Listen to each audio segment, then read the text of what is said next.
Hi friends, welcome to my channel. बहुत बहुत स्वागत है आप सभी का। तो फ्रेंड्स, आज हम 10 या 11 इंच की ब्लाउज स्लीव्स की कटिंग करेंगे पेपर के ऊपर। तो सेम तरीके से आप कपड़े के ऊपर इसकी कटिंग कर सकते हैं, लेकिन अगर आप बिगिनर्स हैं तो आप ज़रूर एक बार पेपर पे इसकी कटिंग की जो प्रैक्टिस है वो करेंगे, देन उसके बाद आप कपड़े के ऊपर करेंगे। तो बहुत ज़्यादा आसान तरीके से बताऊँगी। और अभी जो एल्बो स्लीव्स तक जो हम बनाते हैं ब्लाउज स्लीव्स एल्बो तक, तो बहुत अच्छा और बहुत ट्रेंडिंग में चल रहा है वो पैटर्न।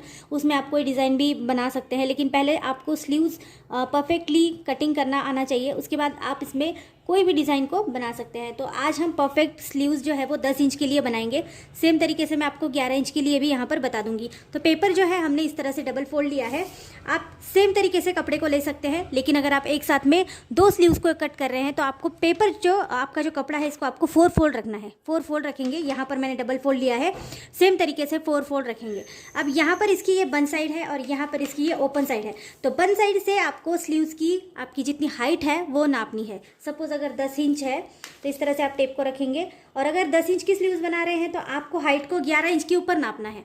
और अगर आप बना रहे हैं 11 इंच की स्लीव्स तो आपको हाइट को 12 इंच के ऊपर नापना है। ये मैं बता रही हूँ अस्तर के लिए, जो भी अस्तर के ब्लाउज होते हैं उनके लिए। अगर आप बिना अस्तर का ब्लाउज बना रहे हैं तो आपको 2 इंच मार्जिन को एक्स्ट्रा रखना बहुत ज़्यादा ज़रूरी है नीचे की साइड में। ठीक है, तो आप अस्तर के ब्लाउज को 1 इंच मार्जिन रखेंगे, बिना अस्तर के ब्लाउज को 2 इंच का मार्जिन रखेंगे। अब यहाँ पर हम अस्तर वाले ब्लाउज के लिए बता रहे हैं, तो मैं यहाँ पर 10 इंच का स्लीव्स बना रही हूँ, तो मैं इसको 1 इंच एक्स्ट्रा ले रही हूँ, मतलब कि मैं यहाँ पर इसको 11 इंच के लिए मार्क कर रही हूँ इस तरह से।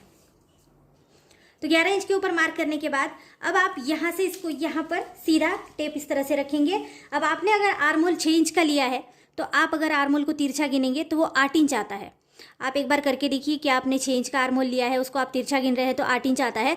6.5 इंच रखेंगे तो आगे आगे बढ़ता हुआ चला जाएगा। तो यहाँ पर मैंने 6 इंच का आर्महोल लिया हुआ है, तो मैं यहाँ पर इसको 8 इंच के लिए मार्किंग करूँगी।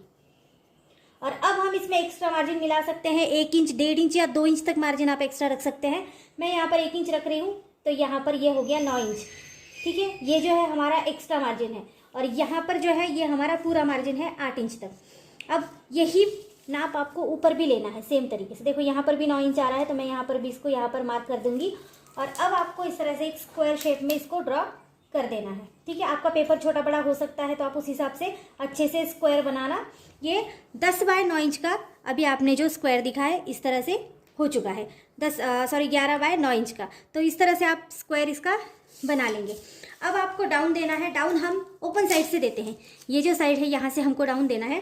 तो आप यहाँ ऊपर से नीचे तक आएंगे और यहाँ पर आप 3 इंच का डाउन देंगे। ठीक है, 2.5 से लेके 3 इंच तक आप दे सकते हैं। 2.5 इंच का भी यहाँ पर दे सकते हैं।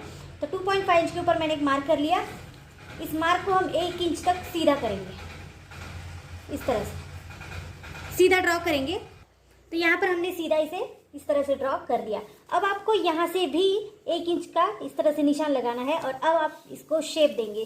देखो यहाँ से शेप देना शुरू करेंगे। शेप कुछ हमारा स्लीव्स का इस तरह से होता है, ये मछली के आकार की तरह हमारा स्लीव्स का शेप होता है। तो उसी तरह से आप देंगे। पहला शेप हम ऊपर की ओर उठा कर देंगे। तो देखो यहाँ से देना स्टार्ट करेंगे, इस तरह से हम यहाँ पर लाकर इसको छोड़ देंगे, ये वाला। ठीक है, अब हम जो हमारी बैक साइड की और फ्रंट साइड की जो स्लीव्स होती है इसके बीच में हम 1/2 इंच का गैप रखते हैं। आगे से थोड़ा सा नीचे की साइड होता है, यानी कि थोड़ा सा कर्व होता है आगे, और पीछे हम थोड़ा सा हल्का सा कर्व रखते हैं। तो ये जो डिस्टेंस होता है ये 1/2 इंच के लिए हम हमेशा रखते हैं।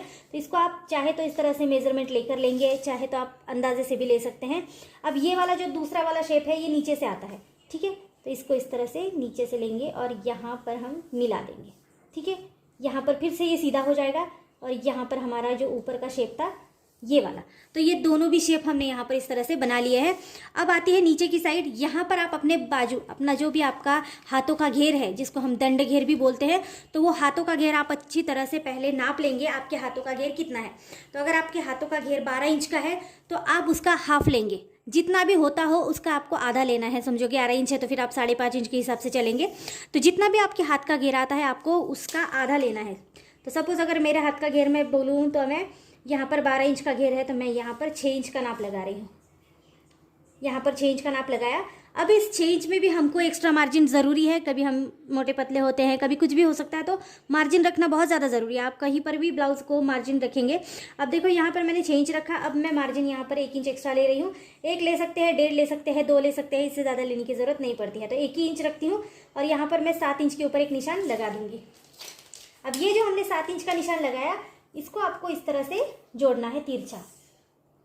ये देखिए, ये जो मार्जिन था ना हमारा, ऊपर 1 इंच नीचे 1 इंच, ये एक्स्ट्रा मार्जिन है, इसको आप याद रखेंगे, ठीक है। तो इस तरह से आप ड्रॉ करेंगे। देन अब हम इसकी कटिंग करेंगे। देखो कटिंग हम इस तरह से करेंगे। नीचे की साइड से सबसे पहले आप कटिंग करेंगे। अगर आप पेपर के ऊपर कटिंग नहीं कर रहे, डायरेक्ट ब्लाउज के ऊपर कर रहे हैं, तो आपका कपड़ा जो है वो 4 फोल्ड होगा। तो कपड़े को पूरी तरह से 4 फोल्ड में ही इस टाइप कट करना है आपको। देखो मार्जिन को छोड़ेंगे नहीं, मार्जिन को साथ में रखेंगे और इस तरह से हम कटिंग करेंगे। जहाँ पर आपने सीधी लाइन लगाई है ना, वहाँ पर सीधा कट करेंगे। देन ये लाइन ऊपर की साइड में इस तरह से कर्व के निशान को देते हुए यहाँ तक आपका कपड़ा 4 फोल्ड ही रहेगा, ठीक है। इसके बाद आप इसको इस तरह से खोल देंगे। अब ये 2 साइड आप कपड़ा खोल रहे हैं। याद रखिए कि आपकी 2 स्लीव्स है। यहाँ पर मैं एक ही स्लीव्स पे बता रही हूँ, लेकिन 2 स्लीव्स है। अब नीचे की साइड का जो हमने कर्व बनाया था उसको हम कट करेंगे। यहाँ तक करेंगे जहाँ से हमने लिया था और वहाँ पर छोड़ देंगे, ठीक है। ये देखिए इतना ही कपड़ा यहाँ पर निकलता है। तो इस तरह से आपकी जो है वो 10 इंच की स्लीव्स बनकर बिल्कुल रेडी हो चुकी है। आप देख सकते हैं यहाँ पर, इसमें गलती कहीं पर भी नहीं होती है। अगर आप सेम तरीके से बनाएंगे तो आपकी स्लीव्स बिल्कुल भी गलत नहीं होगी और आपको आसानी होगी ब्लाउज में इसको लगाने में भी, और परफेक्टली बनकर रेडी हो जाती है। तो इस तरह से आज हमने 10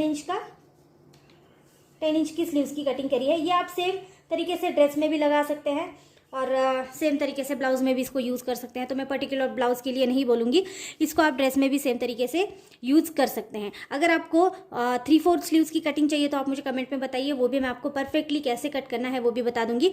तो आज की अगर वीडियो आपको अच्छी लगती है तो चैनल को लाइक कीजिए, शेयर कीजिए, सब्सक्राइब कीजिए और अगली वीडियोज़ को ज़रूर देखना। आगे भी मैं आपको ब्लाउज़ के इसी तरह के टिप्स बताती रहूँगी, छोटे बड़े जो भी मिक्स वीडियो बनाती हूँ। तो ब्लाउज़ का हर छोटा बड़ा पार्ट आपको कैसे जोड़ना है, कैसे बनाना है, मैं सब कुछ बताती रहती हूँ। तो आज की वीडियो के लिए और इसे देखने के लिए आप सभी लोगों का थैंक यू सो मच, दिल से thank you so much friends.